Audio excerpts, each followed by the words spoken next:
창업을 희망하는 분들이라면 누구나 탐내는 황금 상권, 강남 럭셔리 상권의 한 축을 이루는 삼성역 상권, 대한민국 1%가 산다는 고급 주택가를 배우로 최고의 유동인구를 자랑하는 삼성역, 서울의 명문 학군 8학군, 세계적인 전시 컨벤션 공간으로 떠오르고 있는 코엑스까지 돈과 사람이 몰릴 수밖에 없는 삼성역 상권. 그렇다고 이곳에 창업하기만 하면 무조건 잘 된다고 생각하십니까?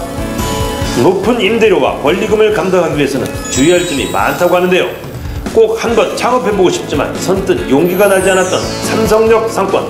소문만큼 실속도 대단한지 지금부터 삼성역 상권에 대한 모든 것 꼼꼼히 점검해봅니다. 여러분 안녕하십니까. 자, 창업 필살기 상권 분석 진행을 맡은 이창섭입니다. 자, 요즘에 전 세계적으로 마이스 산업 붐이 일면서 그렇지 않아도 복잡한 이곳이 또 한 번 주목받고 있습니다. 국내 마이스 산업의 메카라고 할 수 있죠. 이 코엑스가 있는 삼성역 상권인데요. 이 세계까지 주목하는 삼성역 상권, 실제 내실은 어떤지. 자, 오늘 도움 말씀 주실 분 모셨습니다. 상권 분석 전문가 서정헌 교수님입니다. 어서 오십시오. 반갑습니다. 오늘도 잘 부탁드리겠습니다. 네. 삼성역은 워낙 범위가 넓어서 정말 한 시간에 돌아보기도 쉽지 않을 것 같은데, 우선 정말 그렇게 큰 규모의 강남역 상권하고 비교해보면 어떤 특징이 좀 있을까요? 강남역은 삼성역하고 수요 측면에서 일단 크게 차이가 납니다. 네. 그래서 강남역은 상권 전반에 10대부터 20대까지 수요층이 지상으로 넓게 퍼져서 분포가 되어 있는 반면에 삼성역은 10대, 20대 수요층들은 거의 지하, 코엑스몰 위주로 소비를 하지 지상으로 나와서 소비하는 거는 직장인 계층들이 훨씬 많거든요. 그래서 강남역하고는 지상 소비층, 지하 소비층 이렇게 두 가지로 구분된다는 측면이 가장 큰 특징이었고요. 삼성역은 대형 시설들이 굉장히 많습니다. 지상에. 그러니까 전시장도 있고 또 한전 건물도 있고 빌딩들도 거대하잖아요. 굉장히 백화점도 있고 해서 굉장히 규모가 큰 건물들이 많은 반면에 강남역은 지상에는 규모가 큰 거는 대부분 빌딩들, 오피스 빌딩들만 주로 분포해 있지 다른 별도의 시설들은 많지 않은 이 특징이 두 가지로 구분된다고 볼 수 있겠죠. 네. 그러면 이제 삼성역 상권의 전반적인 특징, 다른 역세권하고 비교해서 이것도 좀 한번 분석을 좀 해주세요. 네, 지하 상가가 활발하다라는 점도 굉장히 뚜렷한 특징이라고 볼 수 있고요. 그 다음에는 역 주변으로 대형 시설물들, 특히나 코엑스가 있는 주변에 있는 건물들은 거의 다 대형 규모로 되어 있다는 점. 그러니까 상권이 오피스가가 많으면 사실 오피스가에 종사하는 사람들 위주로 해서 상업지역이 형성이 되게 되는데 이 지역은 물론 오피스가에 직장인들이 많긴 합니다만 직장인들 못지않게 이렇게 외부로부터 유입되는, 그러니까 전시장에 오거나 백화점에 오거나, 그러니까 그 지역에서 업무를 보는 상주 인구가 아닌 인구들이 상권의 주요 수요층의 핵심 부분을 이룬다는 점, 이런 점도 굉장히 특징이라고 볼 수 있겠죠. 네. 자, 오늘 이제 삼성역 상권을 이제 분석해드리고 있는데, 일단 삼성역 그러면 참 바글바글하고 복잡하다 이런 느낌이 참 많아질 텐데, 과연 어떤 업종들이 밀집돼 있고 어떤 업종을 창업해보면 또 거기서 정말로 이겨낼 수 있을지 지금부터 삼성역 상권 자세히 분석해드립니다.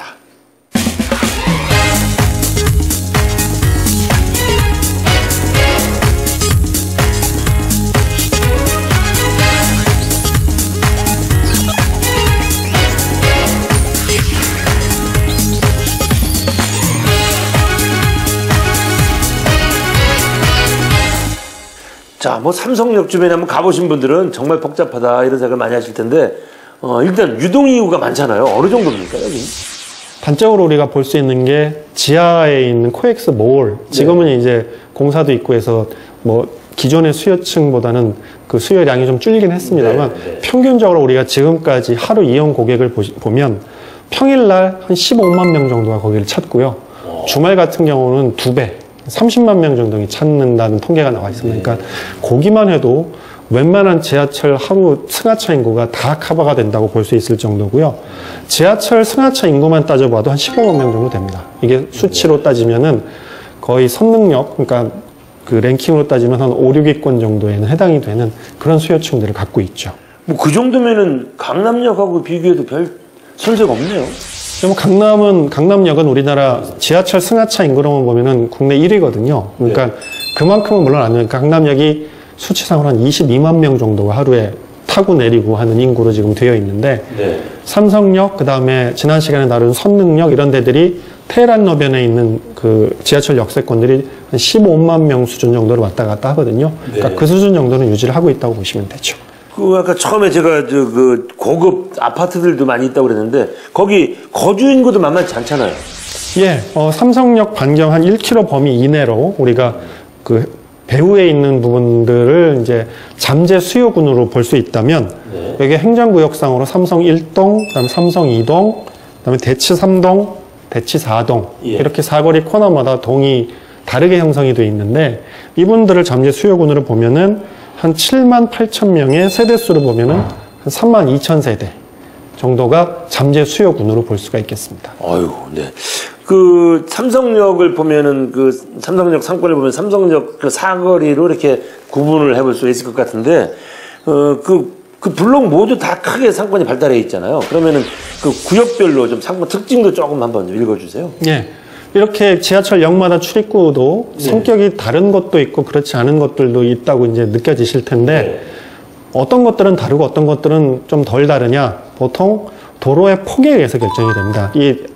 그 코엑스몰 앞 주변은 대로변이 보통 10차선 도로로 되어 있고요. 그 다음에 이 테헤란로 같은 경우도 적어도 8차선으로 되어 있기 때문에 도로가 굉장히 넓죠. 그래서 보통 도로 폭이 4차선 이상만 되면은 네 군데 지역들이 다 특징이 다르게 나타나거든요. 이곳은 이제 5, 6번 출구 주변이 코엑스 건물하고 그 다음에 현대백화점이 있는 곳이 있고요. 지하에는 코엑스몰, 공항터미널 이런 것들로 구성이 되어 있는 대형 건물 위주의 상권이고요. 그 다음에 3번, 4번 출구, 그러니까 테헤란로변 건너편 쪽인데 이쪽 지역은 이면도로의 그 포스코 사거리까지 그 중대형 외식업소들이 꾸준히 이면도로에 분포해 있는 그런 특징을 보이고 있고요. 그 다음에 7, 8번 출구 쪽은 대로변의 한정 건물, 그 다음에 뒤쪽 이면도로로 가면 절반 정도는 일원동 쪽으로 지금 이전을 했습니다만 서울의료원 이 건물이 있어가지고 그 건물 주변에 금융기관이라든지 소형 사무실들이 다수 분포해 있는 특징을 갖고 있고요. 그 다음에 1, 2번 출구 쪽은 그 전형적인 직장인들, 그러니까 직장 건물들이 거의 주로 분포해 있고 오히려 상업지역은 별로 없는 그런 특징적인 요소를 갖고 있죠. 그러면은 만만치 않겠지만 점포시세 임대료는 어느 수준입니까? 그 지역은? 네, 이 권역 같은 경우는 소형 매장이 사실은 그렇게 많지가 않습니다. 이면도로 쪽에도 보통 한 20평 정도 매장들은 필요한데 이 경우에 권리금 시세가 한 1억 5천에서 2억 5천 사이 정도, 보증금은 한 8천에서 한 1억 5천 사이, 월 임대료도 한 300만 원에서 500만 원 사이 정도를 20평 정도 표준 규모로 해서 생각을 해보시면 될 것 같고요. 문제는 최근에 이 시세가 월 임대료 같은 경우는 조금 더 올라가는 추세가 있다는 점도 주목할 만한 요소고요. 아니 점포 시세 임대료가 비싸더라도 그만큼 장사가 잘 돼서 투자비를 빨리 쉽게 해서 좀 뽑아낸다면 문제가 없는데 그만큼 장사 잘 되나요, 이 지역이? 보통 우리가 투자비를 얼마에 뽑을 수 있느냐 이걸 가지고 투자 대비 수익성, 그러니까 장사할 만하냐 아니면 장사하는 것보다 은행에 넣어놓고 취직해서 월급 받는 게 더 나냐 이걸 이제 비교를 할 수 있게 되는데 두 가지 정도 수치로 한번 비교를 해보시면 됩니다. 그러니까 예상 수익성을 시뮬레이션 해가지고 월 순수익을 가지고 한 3년 이내에 전체 투자 비용이 커버가 되느냐. 3년 이내? 예, 한 달에 300만 원 정도 벌면은 36개월이죠. 그렇게 해서 곱해보시는 수치로 한번 비교를 해보시면 됩니다. 모든 투자비가 3년 이내? 전체 투자 비용. 권리금까지 다? 예, 그렇습니다. 예. 그 다음에 또 다른 방법 중에 하나는 소모성 비용, 그러니까 권리금이나 이런 거 빼고 나중에 회수 가능한 거. 보증금? 예, 요런 게 1년 반 내에 회수가 가능하냐. 요런 정도 몇 가지 그 기준을 가지고 보는 방법들이 있으니까요.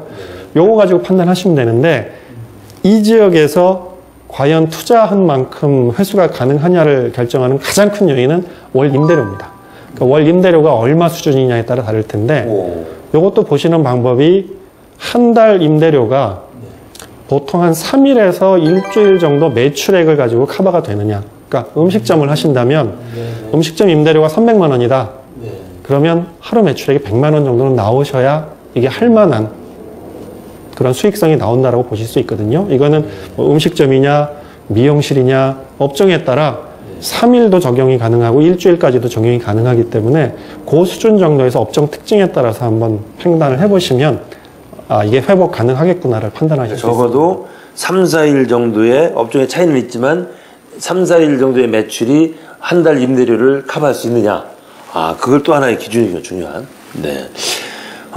이 지역에 뭐 웬만한 업종은 없는 게 없던데 한번 가보면 여기서도 좀 뭐 창업에 유망한 업종이 있나요? 현재는 이곳이 상권 내부에서 아까도 말씀드렸듯이 외국인 수요자들도 좀 많고 네. 지방에서 전시장이나 호텔을 이용하러 오시는 분들도 많고 하기 때문에 상권 내 다른 지역에 비해서는 약간 소비 그 단가가 높은 지역 중에 하나입니다. 외국인들도 있고 그러셔가지고 그래서 현재는 매장도 다소 중고가의 중대형 매장 또 외국의 문화를 어느 정도 느낄 수 있는 풍의 인테리어 구조 이런 것들도 많이 영향을 미치는데요. 문제는 이제 80% 정도는 내국인이기 때문에 꼭 20% 정도의 그 고가 소비 계층을 노리는 것도 중요합니다만 이 80% 정도의 대중적 소비 계층을 노리시려면 뭐 정통 일식, 뭐 정통 요리로 해서 가격대를 높이시는 것보다는 약간 퓨전 성격, 대중성과 정통성을 약간 섞은 이런 컨셉으로 하시는 게 유망 업종이 아닐까 생각이 됩니다. 갑자기 유망 업종 하니까 그 생각이 드는데 아까 처음에 우리가 이 상권 분석 시작할 때 그 지하와 지상의 소비층이 다르다고 그랬잖아요. 그러면 그 업종도 많이 달라지겠네요. 그럼. 다르죠. 예, 지하에 있는 매장 같은 경우는 업종들이 상당히 이제 트렌디 성향도 강하고요. 또 10대, 20대가 그 이상의 연령층에 비해서 브랜드 충성도가 굉장히 강합니다. 그러니까 같은 업종도 프랜차이즈냐 아니냐, 개인 매장도 이름이 좀 알려져 있느냐 안 알려져 있느냐에 따라서 소비력이 많이 틀려지기 때문에 지하 매장일수록 그리고 10대, 20대가 많은 매장일수록 브랜드 인지도가 좀 높고 그다음에 트렌디 성향이 강한 업종, 같은 업종이라도 이렇게 구분을 좀 해보셔야 될 겁니다. 이 지역에서 창업에 성공하려면은 꼭 간과해서는 안 되는 뭐 전략 뭐 이런 게 있을까요? 이 지역은 상권 네 군데 권역 중에 직장인 소비 계층이 미치는 영향력이 가장 덜한 곳이거든요. 그렇기 때문에 평일과 주말의 차이가 가장 적습니다. 다만 평일하고 주말의 수요층의 구성은 완전히 틀려집니다. 주말 같은 경우는 결혼식 하객이라든지 관광객들이라든지 이런 것들이 주로 수요층을 이루는 거고요. 평일에는 물론 그분들도 많긴 합니다만 절대 다수의 80% 이상은 그래도 직장인들이기 때문에 평일 주말 차이는 적습니다만 소비층의 차이는 민감하게 보셔야 된다는 그런 점이 있겠죠. 자, 그러면 이제 같은 그 삼성역 상권이지만 테헤란로를 건너오면 이제 글라스 타워 있고 이쪽에 그 뭐랄까 금융기관들이 좀 의외로 많잖아요. 이쪽도 조금만 분석을 좀 해주세요. 예, 이곳은 코엑스가 있는 공항터미널 방면보다는 좀 더 대중적인 메뉴들, 같은 음식점이라고 하더라도 대중적인 메뉴의 그 외식업소들이 많이 분포되어 있는 지역인데요. 뚜렷한 점은 이 지역은 심야 시간에 가면은 소비층이 많이 주는 경향을 보입니다. 그러니까 좀 상대적으로 조용하죠. 예, 그렇습니다. 그래서 그 연령대도 조금 낮으신 분들이 그 코엑스몰에 있었던 분들이 코엑스 뒤쪽 상권으로 유입되기에는 그 외국인들이나 고가 소비층들의 점포들이 많기 때문에 뭐 지하를 통해서 오기 때문에 그렇게 어렵지 않거든요. 이쪽 지역으로 넘어오기 때문에 늦은 시간, 저녁 심야 시간까지는 그렇게 장사가 잘 되지는 않는 그런 특징을 보이고 있죠. 아무래도 거기가 좀 금융기관이 많고 주머니 사정이 괜찮은 직장인들인 것 같은데 그러면은 조금 고급스러운 아이템, 고가 전략이 좀 먹힐까요, 잘? 중요한 부분 중에 하나는 또 이 지역이 대치동 쪽의 주택가나 중고등학교하고도 상권이 인접해 있거든요. 그래서 생각보다 확장 가능성이 좀 적습니다. 아까도 제가 말씀드렸습니다만 중간에 학교가 있거나 뭐 대형 시설물이 있거나 공원이 있거나 이러면은 상권이 확장될 가능성이 많이 떨어지거든요. 그렇기 때문에 이 지역은 아무래도 한정된 소비층을 배경으로 하고 상권이 그 제한될 가능성이 많기 때문에 오시는 손님들을 대부분 10대보다는 이제 20대 중후반, 30대 초반까지의 직장인들을 생각하시면 처음 사회생활을 시작하시고 IT 기업들이 많기 때문에 너무 중고가 개념보다는 중저가의 대중적인 가격대 메뉴 이런 것들을 선호하시는 게 좋다고 봅니다. 너무 금융기관에 연봉 많은 분만 생각하면 안 되겠군요. 그러면 이제 그 삼성역 사거리에서 저쪽 강남 경찰서 방향 이쪽이 상대적으로 조금 죽어 있는 상권인 것 같은데 그쪽도 조금 좀 분석을 좀 해주시죠. 예, 여기는 사무실 종사자들도 많고 건물도 꽤 많은 거긴 한데요. 네.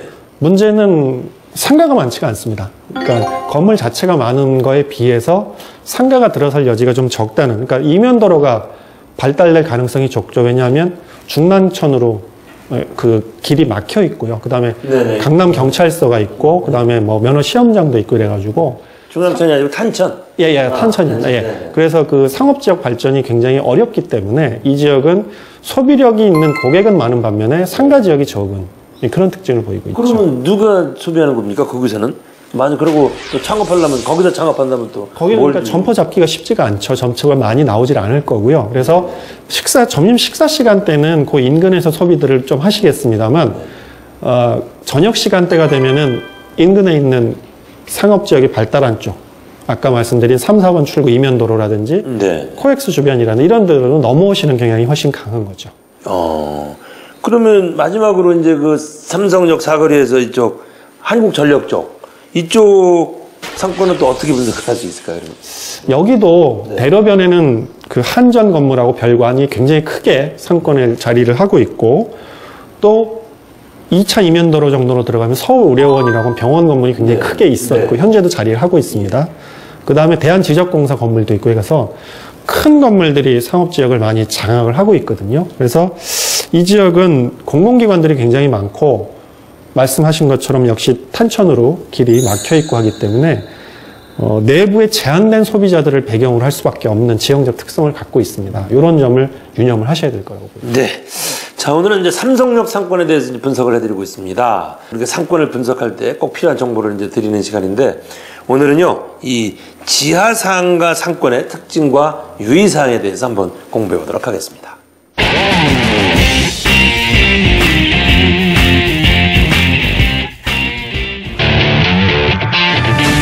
시청자 여러분 안녕하십니까? 상권 레이더 시간입니다. 자, 오늘 알아볼 주제는 지하상가의 특징과 유의사항입니다. 자, 지하상가는 우리가 창업하는데 그렇게 보편적으로 기회가 많은 것은 아닙니다만, 이 지하상가 매장을 잘 잡게 되면 오히려 지상에 있는 상가보다 기회가 많을 가능성이 있는데요. 주의하셔야 될 점이 몇 가지 있습니다. 첫 번째는 지하상가는 일반적인 상가 거래 방식이나 임대 방식과 좀 다른 점이 있다는 점이죠. 단적으로 권리금을 주고받는 부분이 불가능할 수도 있고요.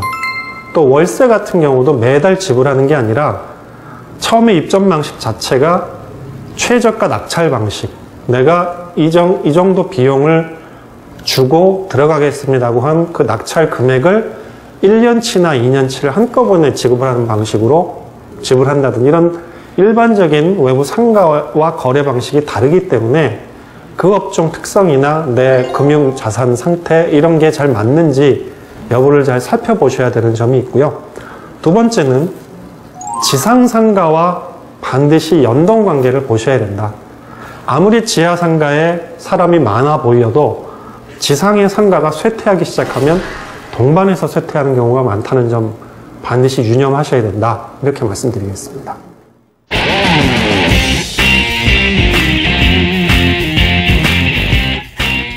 역시 뭐 삼성역 하면은 지하상가를 이제 빼놓을 수가 없는 곳인데, 이곳에서 유난히 잘 되는 업종이 있나요? 그 지하에서 정말? 뭐 지하상가가 활성화되어 있는 거는 뭐 지하철 영향도 있긴 합니다만, 그 코엑스몰의 영향이 일단 제일 크다고 볼 수 있는데요. 여기에 이제 그 업종 구성의 특징이 삼성역 주변 전체적으로는 음식업이 절대 다수거든요. 근데 코엑스몰 자체만으로는 판매 업종이 거의 대다수를 차지합니다. 그러니까 적어도 60% 이상을 차지하기 때문에 이 삼성역 주변에 웬만한 판매 업종들은 다 지하에 들어가 있다고 보시면 되죠. 그러니까 판매 업종 중에 평균적으로, 그리고 다른 외부 로드 상권에는 판매 업종이 많지 않기 때문에 그 많이 잘 되는 경향, 그리고 수요층이 아까 말씀드린 평일날에는 뭐 한 15만 명 정도, 주말에는 30만 명 정도가 유입이 되기 때문에 기본적으로 수요층을 많이 갖고 있다는 점, 그 다음에 판매업이 이곳에 집중돼 있다는 점, 그 다음에 그 수요층이 대부분이 10대에서 20대로 정해져 있다는 점, 이런 점 등으로 인해서 판매업들이 굉장히 잘 되는 경향을 보이고 있습니다. 네. 그러면 여기 특별히 좀 추천해주고 싶은 업종이 있으세요? 아까도 말씀드렸듯이 10대, 20대는 브랜드 인지도가 상당히 큰 영향을 미치거든요. 예, 예. 그래서 웬만하면 브랜드 인지도가 꽤 있는 것, 그 다음에 두 번째는 트렌디 성향이 강한 것. 그러니까 네. 새로 생겨났다든지 새로운 상품이라든지 뭐 새로운 인테리어 구성이라든지 이런 것이 많이 반영된 매장. 예. 이게 두 번째고요. 세 번째는 멀티숍의 개념을 이 소비층들은 굉장히 좋아합니다. 그러니까 뭐 신발 가게라고 하더라도 특정 브랜드 하나만 보는 브랜드가 있는 반면에 멀티숍이란 거는 각종 브랜드를 다 전시해서 볼 수 있는, 그것도 그들 기호에 맞는 전문 브랜드만, 그러니까 백화점식으로 모든 브랜드를 보여주는 건 아니고요. 이런 멀티숍 개념, 이 세 가지가 이 지역 판매 업종의 중요 키포인트라고 볼 수 있습니다. 그 삼성역 지하상가를 가보면 뭐 지하상가가 많이 활성화되어 있는 곳이긴 하지만 평일 낮에 가보면은 또 그 방향에 따라서는 좀 한산한 곳이 있더라고요. 그렇게 장사가 되나요? 평일 낮 시간이 한산할 수밖에 없는 건 상권의 공통적인 특징입니다. 우리 어느 지역이나 상업 지역이 좋은 곳, 여기는 장사가 잘 되는 곳이라고 평가하는 데의 공통점은 일단 여성이 많은 데고요. 20대가 많은 곳. 예. 밤 시간이 활성화된 곳이거든요. 여기도 마찬가지로 그래서 평일보다 또 다른 특징 중에 평일도 인구가 많긴 합니다만 주말은 2배 가까이 된다고 제가 말씀드렸고요. 주말은 특히나 이제 가족 단위로 어린애들을 데리고 와서 구경시켜주는 그 수족관 이런 데 보는 가족 단위 고객들도 많기 때문에 주말 수요가 평일보다는 훨씬 많다는 점이 뭐 어느 정도 그 우려를 불식시켜 줄 수 있는 요인이고, 또 낮 시간 점점 지나면서 오후 시간에 갈수록 고객 유입이 늘어나는 점도 평일 낮 시간에 가서 봤을 때 가지는 우려에 비해서는 어느 정도 유지가 가능할 수 있다는 근거가 될 수 있겠죠. 그러면 그 삼성역 지하상가만 좀 떼어서 보면서 그 창업에 성공하려면 뭐 좀 어떻게 하는 게 좋은가 좀 조언 좀 해주세요. 지하상가는 그 중요한 요인 중에 하나가 우선 일반 상가와 여러 가지 다른 점이 있다는 점, 요걸 이제 잘 보셔야 되는데, 일반 상가라는 건 지상상가, 이런 거의 특징이 굉장히 틀린 점이 있습니다만, 뭐 단적으로 하나만 말씀드리면은 여기는 입점하셨을 때 인테리어 비용이나 이런 것들을 권리금 받고 나오시기가 어렵거든요. 보통 일반 상가들은 뒤에 오시는 분들한테 자기가 일정 정도의 권리 양도를 받고 나오시기 때문에 영업수익 이외에 권리금도 챙길 수 있다는 효과가 있습니다만, 지하상가 같은 경우는 관리 주체가 권리금 인정을 안 하고 둘 간의 거래에 중간에 개입을 하기 때문에 권리금 기대를 할 수가 없고, 또 권리금 기대를 한다는 건 자기가 시설 들인 거를 그대로 놔두고 나올 수도 있다는 건데 본인이 다 가지고 나와야 됩니다. 그 모든 지하상가가 다 권리금을 인정 안 하는 겁니까? 거의 다 그렇습니다. 그러니까 시설을 완벽하게 민간에서 개발을 한 것이 아니라고 한다면 관리 주체가 구청이나 시청에 기부 체납이 됐다. 이렇게 되면은 시 차원에서는 법적으로 인정이 안 되는 권리금 인정을 해줄 수가 없겠죠. 그런 이런 단적으로 이런 점이라도 아주 특징적인 부분이기 때문에 꼭 파악을 하셔야 되고요. 뭐 또 이렇게 유동인구가 아주 많은, 특히 주말 같은 데 인구가 많게 되면은 판매 업종들은 두려운 점 중에 하나가 물건 손실률입니다. 그러니까 우리가 그 나갈 때 경보기를 울리기도 하기도 합니다만 아주 작은 물건들은 가방 속에 깊이 넣고 가거나 하면은 체크가 안 될 수도 있거든요. 그러니까 이런 것들 때문에 그 경보 장치들을 거의 다 하시게 되는데 생각보다 손실률이 매출에 큰 영향을 미치는 경우도 있습니다. 그렇게 해도 예, 이런 부분들도 유념하셔야 됩니다. 간과해서는 안 되겠군요. 자, 그러면 이제 삼성역 전체를 봐서 삼성역 상권에서 창업을 준비하시는 분들에게 뭐 이렇게 좀 눈여겨볼 만한 거 추천해주고 싶은 곳이 있으면 좀 해주세요. 영업 활성화 정도라든지 또 이 지역이 워낙 임대 시세가 높기 때문에 임대료 수준 이런 것들을 감안을 하면 물론 다른 지역에 비해서 싼 건 아닙니다만 그래도 이 지역 쪽으로 해서 상대적으로 평가한다면 4번 출구 이면도로 쪽에 행정구역 길 이름으로는 대면길이라고 하는 그 글라스타워 이면도로죠. 그쪽 지역이 아무래도 주목을 받지 않을까 생각이 되고요. 이거는 말씀드린 대로 마이스 산업 전반이 코엑스몰 주변에 소비층을 갖고 있긴 합니다만 이분들이 훨씬 더 그 수요층이 이제부터 더 증가하게 되면 이쪽까지도 발걸음을 미칠 수 있을 거라는 생각이 들어서 이 지역을 한번 주목해 보시면 어떨까 생각이 듭니다. 그 삼성역 상권 전체를 보면 사실 서울시도 굉장히 주목하고 있잖아요. 뭐 사실은 수서발 KTX 출발역을 거기로까지 하려고 생각을 했었었는데 장기적으로 보면은 이제 그 한전도 밖으로 나간다고 그러고 그 땅을 어떻게 개발할 것인지도 서울시가 고민하는 것 같은데 그렇게 본다면 여기 앞으로 큰 변화가 예상되기도 하고요. 어떻게 전망하세요? 일단 우측이 그 탄천이라는 강으로 막혀 있다는 점 때문에 그 상권이 동쪽 방향으로는 더 확대가 되기 어려울 겁니다. 잠실적으로죠. 예, 그쪽 방향으로는 더 그러니까 떨어지는 거죠. 확대가 안 된다는 건. 분절되는 부분이 있기 때문에 종합적으로 상권의 규모가 더 커지지는 않을 겁니다. 근데 말씀하신 대로 여기가 서울 우려원도 빠져나가면서 그 지역 일부가 그 창업 보육센터 공간으로 지금 활용이 되고 있거든요. 그리고 한정 건물도 마찬가지로 빠져나갈 가능성이 있고 해서 내부에서의 변화, 그러니까 전시장도 코엑스에 오시는 손님들이 지금보다 훨씬 더 많이 증가될 가능성, 이런 것들을 판단하시면 되기 때문에 상대적으로 수요자의 변화, 직장인들 위주로 이루어졌던 부분에서 다른 요인들에 의해서 수요층들이 더 증가하거나 변화될 가능성, 이런 부분들은 충분히 있을 수 있다고 봅니다. 네. 자, 오늘 이 삼성역 상권을 이제 쭉 살펴보고 있는데 워낙 그 큰 상권이라 좀 바쁘게 달려온 감이 좀 있습니다.